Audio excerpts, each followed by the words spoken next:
welcome back to episode 3 of Cheeky Geek Weekly. I'm your host, Joshua Irish, and we got a lot of fun stuff to talk about today. Now, if you remember last week, one of the first things we went over were the top 10 games of 2012, which wasn't really a true listing in order of worst to best per se, but really just like 10 of my personal favorites. So this week, what we're going to be talking about, fast forwarding into 2013, is we're going to look at the 10 most anticipated games of 2013, or at least how I feel them to be the most anticipated. We're also going to talk about the Facebook graph search that was announced this week, and also Jurassic Park 4 was announced with an actual release, so we'll talk about that a little bit too. Before we get started, though, I just want to say thanks again to Storm for joining Geeks Podcast this week. It was awesome. We announced him. He's going to be working on a new show with another mystery crew member who's going to be announced later this week. So be looking forward to that, and we'll see what goes on, but for right now, why don't we just go ahead and jump right into the 10 most anticipated games of 2013, because I'm really excited about this list, and I've been thinking about it all week.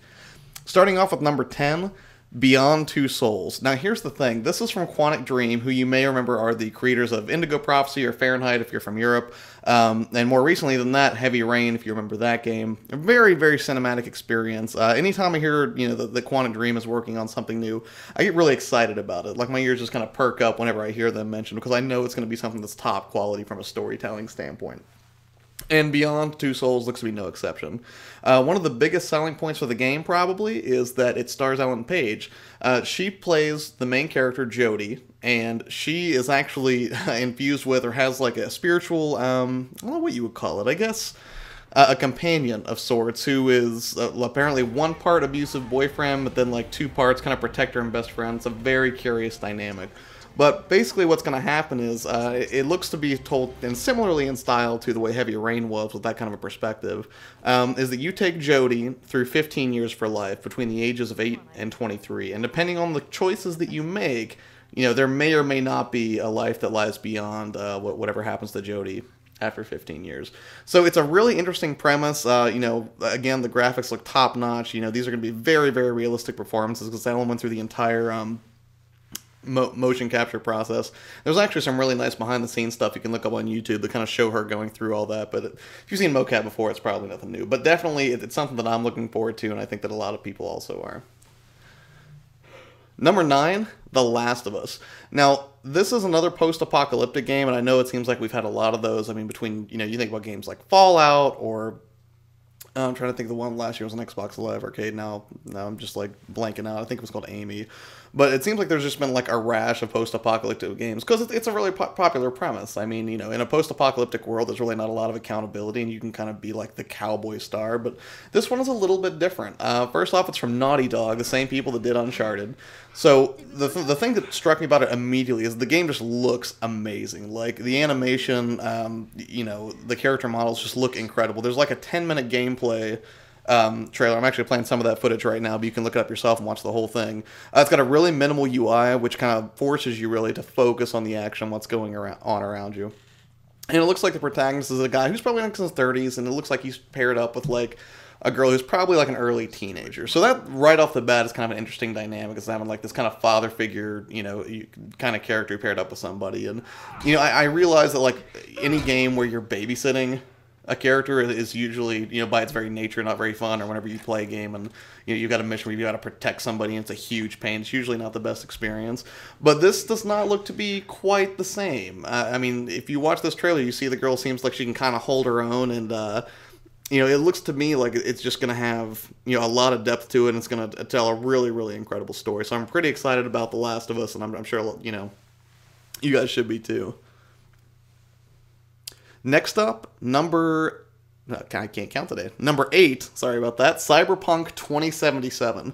Now, I actually did an article about this the other day, stating like 10 fun things you could do while you waited for this, because it's kind of cool to see, the cyberpunk genre represented. And actually, a buddy of mine, Denver, from Cult of Horrors, if you checked out that YouTube channel, which you totally should, by the way, check out the Cult of Horrors YouTube channel, he pointed out this, originally this was a pen and paper dice game. I didn't even realize that, and now I kind of feel like silly that I haven't played it, or that I didn't, figure that out before I saw the trailer. If anybody saw the trailer, we're showing more footage of that right now. Granted, it's just a pre-rendered trailer, but, at the same time, it's not like nobody's ever gotten excited about a game having only seen a pre-rendered trailer before. Bioshock Infinite, or, any of the Bioshock games, come to mind, because originally they kind of had, a very cinematic, pre-rendered trailer, and you just got excited for it because you could just tell it was going to be good. And I'm really hoping that's the case for for Cyberpunk 2077. It looks like it's really exciting. It looks to be similar in the vein of like Deus Ex, probably, at least I would imagine it is, but I guess we're just gonna have to wait and see. The only thing that sucks is there's no true release date for it. It's one of those things where it's like, when it's done, so really we can only hope that it's not going to be a very Duke Nukem Forever situation where we're waiting forever for this game to come out. Number 7, Zelda for the Wii U. Now, if anybody saw probably in the past, I don't know, probably 6 months or so, or actually I think it was from E3 last year, there was a tech demo, a tech demo, which is kind of like, to me, Sony, showing off tech demos every year and teasing us with a Final Fantasy VII remake of Zelda in HD. And it looks gorgeous. This is not, what makes it different from Sony teasing a Final Fantasy VII remake is this is Nintendo. Like, first-party titles are their bread and butter. So this is not really a question of if, it's just when. And, will it come out in 2013? We hope it does. In addition to, the footage that was kind of showcased at E3, if anybody's done some research online, you probably also saw what appeared to be a remake of Majora's Mask. Now, vaporware wouldn't be the right term because there's no real news that game's in development, but that might be closer actually to Sony's consistent, Final Fantasy VII teasing of fans, because, I don't know that they're ever going to make a Majora's Mask remake. That would be awesome because I actually personally never got to finish that game. But, again, we're just going to have to wait and see. But any Zelda that comes out for the Wii U is going to be definitely anticipated because, for the Wii U to really be successful in 2013, it's going to need something a little stronger than what it's got right now. Not that it didn't launch with some cool stuff, but, we're going to need something even better in 2013. Okay. Number 6, Deadpool. Oh my goodness. Okay, here's the thing. I'm not a huge Deadpool fan. Like, I like the character, and I dig that he breaks the fourth wall and will talk directly to the reader on the comic books. That's very, very cool. But, honestly, his video game appearances have been fairly meager, if I remember. I think he's only been in, like, a handful of games. I'm thinking, like, Marvel Ultimate Alliance. He might have had cameos in, like, X-Men Legends back on the Xbox. I'm sure he's been in, like, 1 or 2 fighting games that I'm just forgetting right now. But generally, he hasn't really gotten, like, the play he deserves, because he has become, like, this kind of, like, super popular, like, fan-favorite character. Of course, we all kind of want to forget about, the whole Wolverine Origins thing, but that's okay. We'll just let it go for now. But the fact that you're going to give Deadpool his own video game is actually really exciting to me. Despite the fact that I'm not the biggest fan of the character, it's amazing for a video game because you basically have given these developers, who are taking on the game, all the freedom in the world to do whatever they can imagine. And I think, in the trailer you're seeing right now, the thing that I was pumped to see is there's actually... he's reading a copy of the Marvel swimsuit issue, which I'm ashamed to say I'm pretty sure it was from 1993. I would have been like 8 or 9. That would have been around the age I would have started getting curious about stuff like that. So I'm pretty sure I'm right on this one, but don't hold me to that. But the point is, Deadpool is a character that just he's super badass. It could be a very Devil May Cry type game with a lot of action, a lot of flash, and if they can do the humor right and not allow it to become repetitive, this title shows a lot of promise, and I'm really pumped to see where they go with it. All right, number 5, StarCraft 2: Heart of the Swarm. What can I say? StarCraft 2 was very well received. I mean, that thing basically has like a cult-like following, in other parts of the world where people just herald it as like this godlike gift to humanity as far as video games are concerned. But it's one of those things where personally my favorite real-time strategy is always going to be the Command and Conquer series. I remember playing with my dad on like a 28.8 modem and doing multiplayer on the original Command and Conquer. So that one's always going to hold it for me. But a lot of people are pumped about StarCraft 2, and if you watch the trailer, you can see why. It looks like an amazing follow-up to the original StarCraft 2, or the Heart of the Swarm continuation. I'm sorry. So a lot of excitement around that one. Number 4. The Phantom Pain / I'm calling it Metal Gear Solid 5. Okay, first off, Hideo Kojima loves to be like this man of mystery surrounding his projects. He's always been that way. Like he has a very quirky sense of humor, and he kind of likes to, get people all excited, and he's kind of a trickster that way. So whenever, you look at the trailer for The Phantom Pain, first off, it looks very Metal Gear-ish. Even the protagonist, despite being blindfolded and looking pretty messed up in that hospital, it just got a very Metal Gear vibe to it. I can't really explain it. And then, a bunch of people pointed out, like, if you take the Phantom Pain logo, the places where there are chunks missing of it, if you use the exact same font and scale to that exact same size, Metal Gear Solid 5 fits right there on the top of it.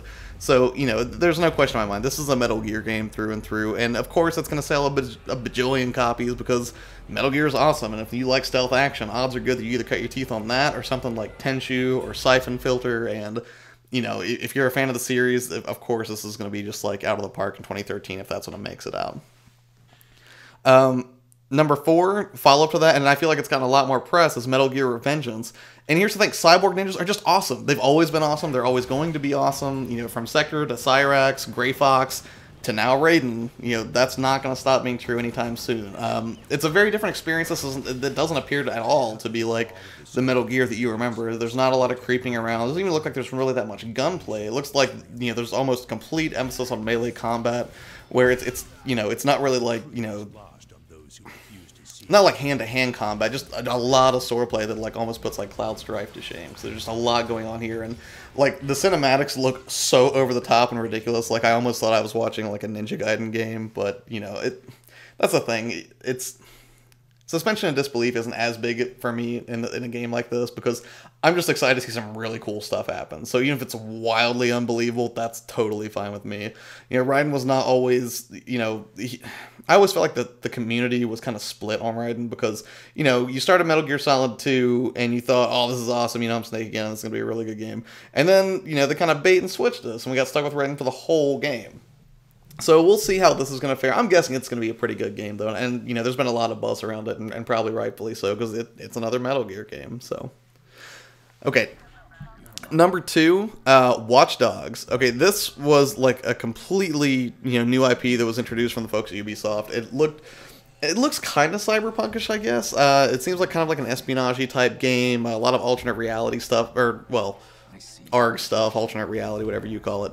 And it was just one of those like rare surprises that nobody was really expecting whenever it came out at E3, and it looked like it was going to be a lot of fun, and it looked like it raised a lot of questions. So it's one of those things where it kind of reminded me of whenever Mirror's Edge was first announced by EA a few years back. It's one of those things where you see something new coming to fruition, and you're really hoping for the best and hope that it goes well, but ultimately you just kind of have to wait and see. Finally, number 1, I mentioned it earlier, I didn't mean to let the cat out of the bag, but I did, unfortunately. BioShock Infinite has to be, as far as I'm concerned, the number 1 most anticipated game of 2013. First off, we got Ken Levine reattached to the project, because if you remember, he was not a part of BioShock 2. BioShock 2 was kind of like let's cash in on the success of BioShock 1 just one more time, and Ken wasn't really attached to it. But there's an excellent interview with Ken Levine on Polygon this week that you should totally check out. Ken is just so dedicated, to the franchise and making sure it tells an amazing story. And he's talked very openly because for anybody who's unfamiliar, this BioShock is not taking place underwater in Rapture, what we know from the first 2 games. Rather, BioShock Infinite takes place in a floating sky city called Columbia, which is basically like America's kind of like screw you to the rest of the world that kind of touts our advancement over other cultures or whatever. And, Ken, this interview, if you check it out, Ken is like, just read some horrible things online, people accusing him of like creating like a killing the white man simulator and all kinds of crazy stuff. Like, you can't have a game like this and not expect to generate a little bit of controversy. But if you can just put all that stuff aside for a second, if you watch the trailer for it, the game looks like it's going to be absolutely amazing. As far as the scope and feel of Columbia when you're in it, to me, I'm not sure that I've seen any game so far that has that same kind of feel to it. I haven't even played it yet, but I got that feeling just from watching the trailer, and I'm sure you will too if you check it out. So, number 1 for 2013 absolutely has to be BioShock Infinite. Really expecting great things from it. I will be there at midnight, and despite the fact that I told myself I wasn't going to buy collector's editions of games anymore, the big fancy legendary edition of BioShock Infinite just looks incredible with an awesome statue and all kinds of literature that looks like it's ripped straight out of the floating sky city of Columbia, so I'm definitely going to be checking that out. I hope you will too. So there you have it. Those were the top 10 most anticipated for 2013. I'll run through them one more time. Beyond Two Souls, The Last of Us, Cyberpunk 2077, Zelda Wii U, Deadpool, StarCraft 2, Heart of the Swarm, The Phantom Pain / Metal Gear Solid 5, Metal Gear Revengeance, Watch Dogs, and BioShock Infinite. So let me know in the comments below or in a video response if you agree or if I left something off. Oh, actually, I will say one more thing. Just honorable mention, and I know nothing about it yet except that this game exists. I have seen nothing of it yet, and although I'm sure a lot of you have. South Park, The Stick of Truth, seems incredibly intriguing. I think the only thing that I really know about is that they're kind of simultaneously embracing the kind of fantasy RPG genre and at the same time making fun of it in a way that only, those guys can. So there you have it. That is the 10 most anticipated games of 2013. So let me know in the comments below what you think, video response, if there's something I left off or something you don't agree with, and we'll figure it out together. All right, next up, the next thing we want to talk about today is Facebook. Now, in case you didn't hear it, earlier this week, Facebook announced a new product. And the weird thing was everybody was, fairly certain that it was going to be like a new messenger type service, or even that Facebook was going to release their phone, kind of the way people thought that Amazon was going to do that earlier this year whenever they announced the Kindle Fire HD. But what ended up happening was they actually announced a thing called Facebook Graph Search. Now let's talk about that for a second. Right now, if you're logged into Facebook, there's a search bar at the top. You go and click into it, and you can find things like pages to like, or find your friends, or events, or whatever. But that's really it. It's kind of a very basic kind of search functionality. However, what they're looking to do now is much more daunting, or a much bigger and more ambitious thing. Pretty much now, let's say, for example, you wanted to know all of your friends who like Game of Thrones that live in Idaho, assuming you have friends that live in Idaho. You could basically just type into the top of the search bar in Facebook, and this is going to come to fruition probably sooner rather than later. I would guess it's not going to stay in beta very long. You could just type, show me all of my friends in Idaho who like Game of Thrones, and it will very quickly come back with a listing of exactly that. It's kind of like Siri or Google Voice Assist, in that you can speak to it in natural language. You can't speak to it, you have to type it out. But, you don't have to, like, construct a query very cryptically, like you're querying a database or something. You just have to type it the way you would say it. Like, show me all of my friends who love steak and are under the age of 40, or something like that, for example. It's a really weird example to use. But you could do that, assuming that, a bunch of people liked steak on Facebook. So the question is, like, how is this going to affect you? And, it's a fair question. I mean, Facebook's been harvesting data on you for as long as you've been using it, because that's kind of like their bread and butter, is, the information that they get off of you. But ultimately, it's kind of too early to tell yet whether it's going to be a good thing or a bad thing, or how it's going to affect other industries. There was an article, I believe it was on Gizmodo earlier, talking about how, basically the new MySpace doesn't have a prayer. Not that it really did to begin with, but Facebook also, and I thought this was a really unique viewpoint, it's if something doesn't appear in those search results that's related to the friends that you have, then it will automatically begin to query Bing and not Google with a web result that's relevant. And it's a small thing, but it's just that tiny bit of extra search traffic that Google's not getting that Facebook's taking away. Because anytime you don't have to leave whatever you're in to go to Google to find an answer, that's great for you from a convenience standpoint, but not so great from Google, who kind of depends on you coming to it to find out everything. So that's pretty much in a nutshell what graph search is it's a very quick way that Facebook's allowing for everybody to look through people who have authorized you to view their information and people who have made information public. So, if you have your profile locked down and private and everything, this information is not going to be searchable by anybody. But, if you're friends with a bunch of people, they will have a way to, like, dig into, who you are and what you like, in a much more efficient way than they ever did before. And by same measure, you'll have that ability too. So, be looking for that to come out. I'd be curious to see what anybody thinks in the comments also, because that's, can be construed as kind of creepy, but, jury's still out. I think we'll just have to wait and see on that one. All right, the last thing to talk about today was Jurassic Park 4. There's really not a lot of details yet. The Verge actually reported that it was going to be coming out, I believe, in June 2013. Let me double check that real quick before I make a liar out of myself. Yes, Jurassic Park is coming on June 13th, 2014. And the thing was, Spielberg had been kicking us around like since the early 2000s, trying to figure out, he had a script together, but then he wasn't quite happy with it. And then, since Michael Crichton has since passed, there was debate like, should we even pursue, doing the project at all? But as far as we can tell, it looks like it is absolutely moving forward. So Jurassic Park 4 coming to theaters on June 13th, 2014. You can get more information on theverge.com, and we'll talk about it more as more information becomes available, because I realize not everybody was too excited at the prospect because, you know, the first one was great, 2 and 3, not quite so much. But hey, on a high note, it looks like Jeff Goldblum has shown a little bit of interest in reprising his role, so, you know, we'll have to see what happens, but it sounds like, you know, we can expect more T-Rexes and more Velociraptor action, you know, in the summer of 2014, so... Alright, I think that's about all we've got for this week. Actually, I take that back, there's one more thing. The Geek of the Week this week is... a girl that I actually commented on something I did on Instagram. Her name is Evanelli, but she runs a store. Crystalfire.storeenvy.com is the address. I'll throw it up here at the bottom of the video. But she's just a really cool, down-to-earth girl. You know, just left a really nice comment on some of the stuff that I did. And her store is actually really cool, and you should totally check it out. She sells a lot of, like, those paracord bracelets. But the added bonus of shopping with Crystal Fire is that $1 of every bracelet sold goes directly to troops that are serving overseas right now. So that's a really cool thing. You should totally go check out her store. And she's got some other cool stuff there as well. Like, she's got, like, some geek soaps, and I think she had, like, a Bioshock, or, I'm sorry, not Bioshock, a Biohazard necklace, kind of like an homage to Resident Evil, looks like. But really, really cool stuff. Go check out the store, and, you know, congrats, Stephen Ellie, on being the Geek of the Week. Awesome store. Alright, so that's all we've got. Stay tuned for next week. We're going to have a giveaway, and we'll be back reporting more geek news. That's about all we've got for this week. So thanks so much for watching, and have an awesome weekend. Alright, see ya.